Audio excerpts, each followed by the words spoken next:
Ladies and gentlemen, The Skeleton Tree Chapter 4, The Cabin.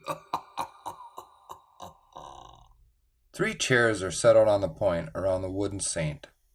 Of course, we only need two, but I like to have the extra one.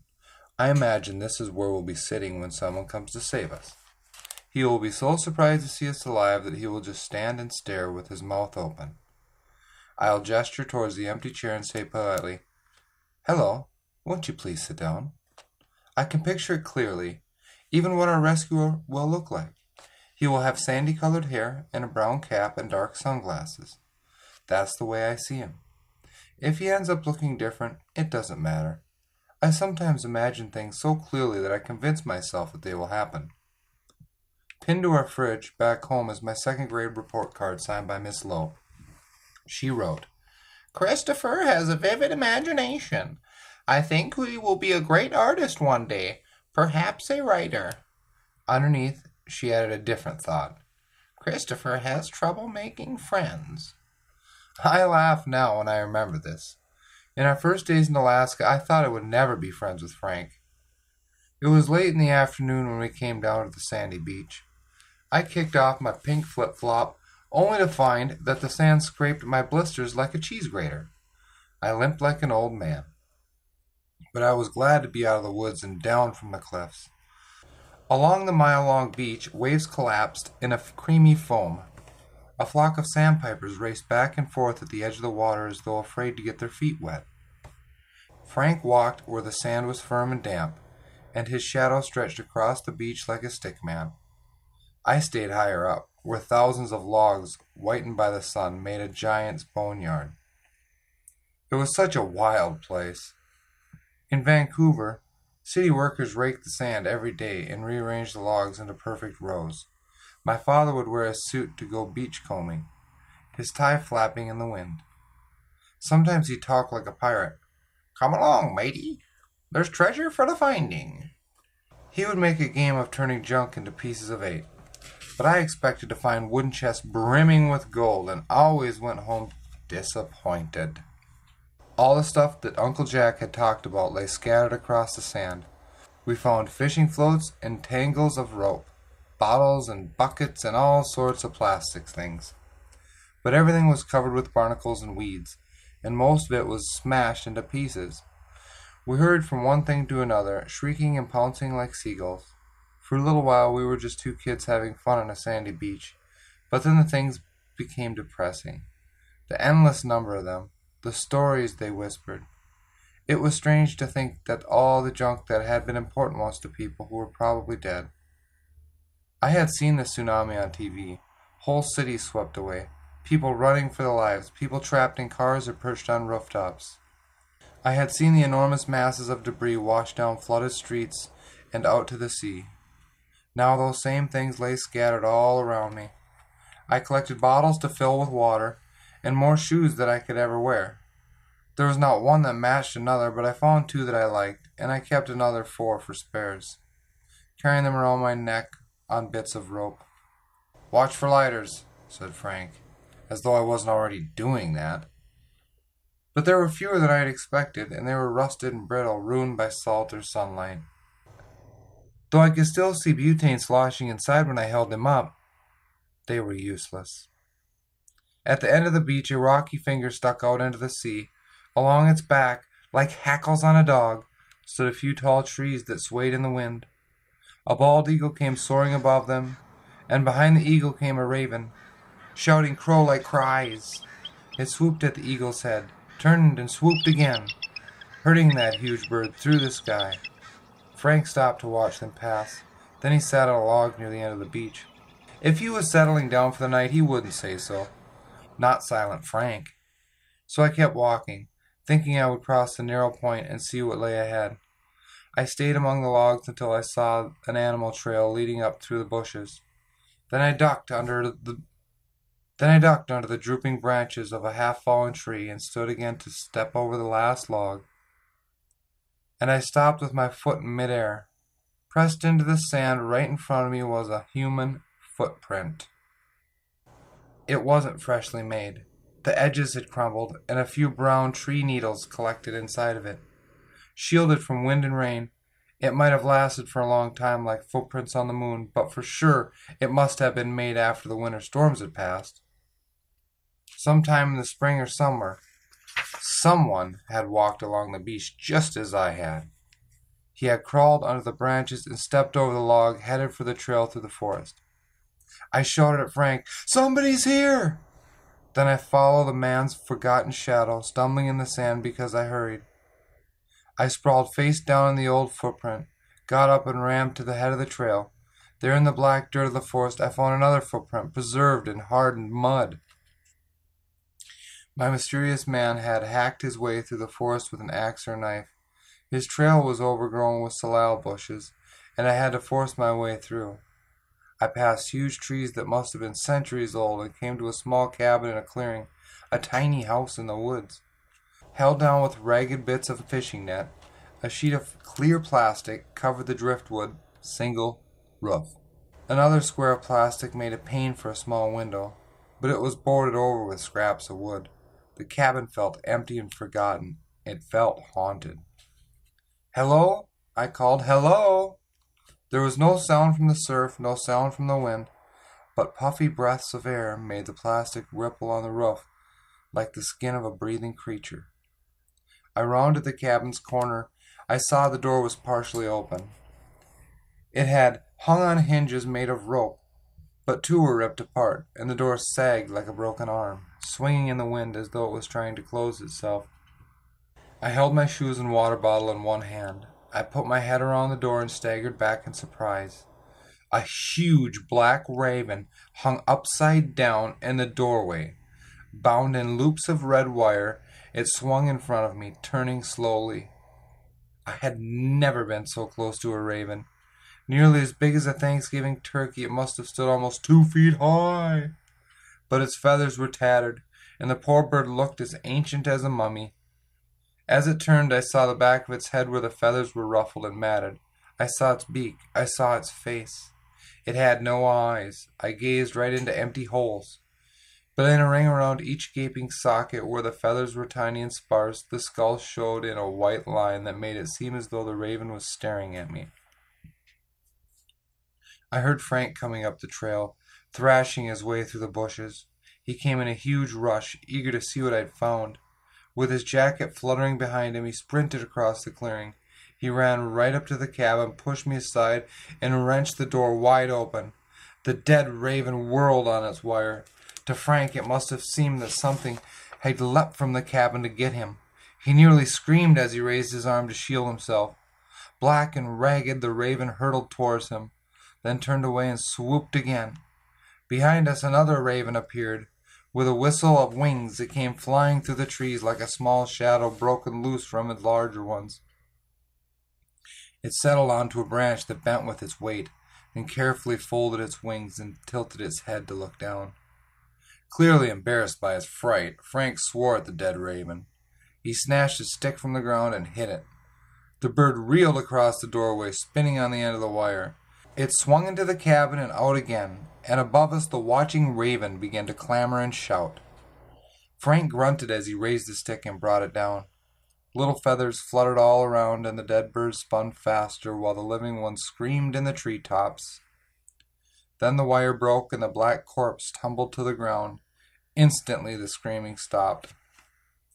It was brutal and quick, and in silence Frank poked the dead bird off to the side. He rolled it through the dirt and booted it into the bushes. Then he wiped his hands and went inside. I followed him. The cabin was small and dark, with a rickety table and a rickety chair that had both fallen on their sides. A bed was built along one wall, its foam mattress pulled down to the floor at one corner. In the middle of the room was a fire circle made of stones. There was still ashes inside it, and the blackened ends of burnt sticks. Some of the stones had been rolled out of place, and someone had raked his fingers through the ashes, leaving long gouges that stretched towards the door. Whoever had built the cabin had meant to stay a long time. It was roofed for winter and shaded for summer, but in the end he had left in a hurry. I felt like a grave robber as we rummaged through the things left behind. We claimed them for ourselves. a camp stove, and a bottle of gas to fuel it, a fork, a spoon, a tin plate, a pot with no lid, a tiny lantern with a candle stub inside of it. "Look for food," said Frank. "There's got to be food somewhere." I pulled the mattress off the bed and found only a nest that mice had built. Frank kicked apart a pile of driftwood sticks, then dropped to his knees and looked under the bed. He reached in and pulled out big sheets of plastic that were ragged and torn, an empty bucket, and a bit of wood. Then he looked again and shouted, "Yes!" and reaching even farther, brought out a dozen Ziploc bags. They had been labeled with a red Sharpie, rice, coffee, raisins. But each one had been nibbled open by mice or rats, and all of them were empty. Frank turned instantly from happy to furious. He held the bags into the bed and looked around the little cabin. "See what's up there," he told me, pointing to a shelf high on the wall. I climbed onto the bed, reaching up and ran my hand along the shelf. Down fell a toothbrush and toothpaste, a roll of toilet paper in another Ziploc bag, and then a small black box that bounced off the mattress and landed in the ashes. We stared at that thing, for a moment too surprised to speak. Frank snatched it up.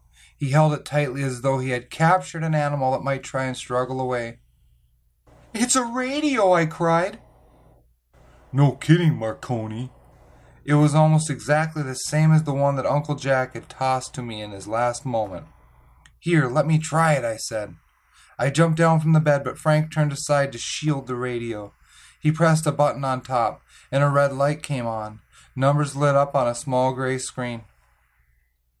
We looked at each other, and for one instant we were a team, bound together by that radio and all that it offered. Frank licked his lips. He lifted the radio up to his mouth. He pressed the transmitter. "Mayday," he said. "Mayday, mayday." He let go of the button. We both kept staring at the radio. A faint crackling came from the speaker.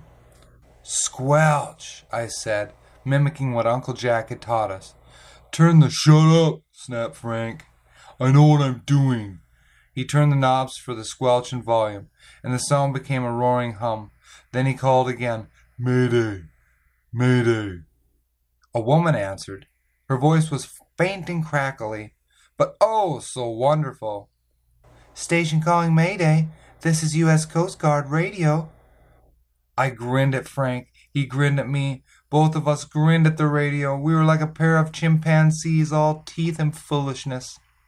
The woman's voice shattered with static. "What is the nature of your emergency?" "Tell them our names," I shouted at Frank. "Tell them we're lost." "Shut up." Frank pressed the button again and spoke into the radio. "We need help. We're..." The radio beeped. The numbers went out. The screen turned black. The little red light faded away and the radio switched itself off. Frank pressed every button. He turned every dial. Then he swore and hurled the radio across the cabin. It smashed against the wall. The back cover flew off. A battery ricocheted under the bed. "Piece of junk," shouted Frank. "It's not the radio, it's the batteries," I told him. "Who cares? It's still useless." He gave me a furious look as though I was one who had drained the batteries. "It's all junk. A stove without matches." He sent that flying across the room too. "A candle you can't light." Wham went the candle in its little holder. Then he folded his arms and dropped to the bed, pouting like a 2-year-old. I felt just as angry. I wish we had never found the radio. We had never found the cabin. It was worse to have our hopes raised so high and dashed again. But I started picking up the things that Frank had scattered. I had to crawl under the bed to chase the parts from the radio. "Leave it," said Frank. "You're wasting your time." "There might be spare batteries," I said. Frank snorted. "And spare matches?" "Why not?" I backed out from under the bed. If a guy had a stove, he must have had matches. "Look in the spare room," said Frank. Well, of course there was no other room. Frank was just trying to annoy me again, and he was getting pretty good at it. But I believed there had to be a box of matches somewhere, and probably another battery. So I set the rickety chair on the bed and peered over the edge of the shelf. "There's something up here," I said. There's a couple of things, I think. The first was a book, an old paperback with pages coming loose. Catil the Raven Hunter, a novel by Daniel J. Chesterton. On the cover was an unbelievably muscular man wearing animal skins, and on his shoulder perched a raven with a black hood, its talons tipped with silver spikes. I read the blurb on the back aloud.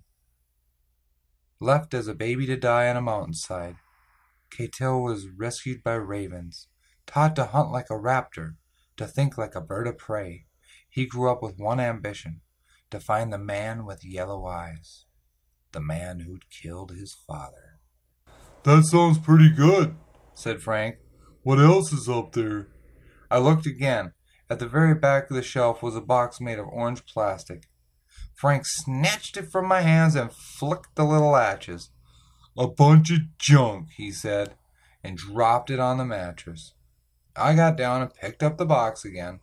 Inside was a whole survival kit, a space blanket made of shiny foil, a whistle with a tiny compass fitted to the tip, a small mirror with a clear hole in the middle. There was a metal tube the size of a pen that I held up for Frank to see. Yeah, so what, he said.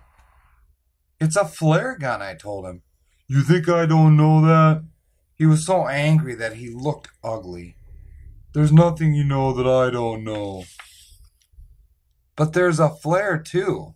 I held it up, a little red cylinder. Frank's voice broke into a squeak. Who cares? He swept his hands across the mattress, sending the whistle flying. You moron. You think you can go out there and shoot off a flare and somebody's going to come and save us? Why not? I said.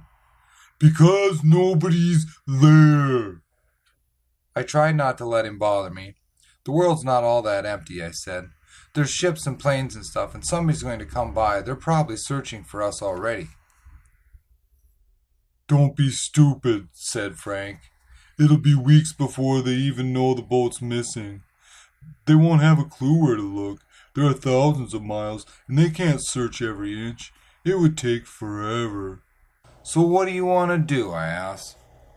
So what do you want to do? He said, mocking my voice. I want you to die. That's what I want. That made me feel cold and small and awful inside. I was standing there like a butler, holding the flare and the little gun, and I didn't think I could take much more of Frank. I dropped the things on the bed and went outside. The raven shouted at me. He had dragged the dead bird from the bushes and was hunched over it now. Stuck in his beak were tiny black feathers.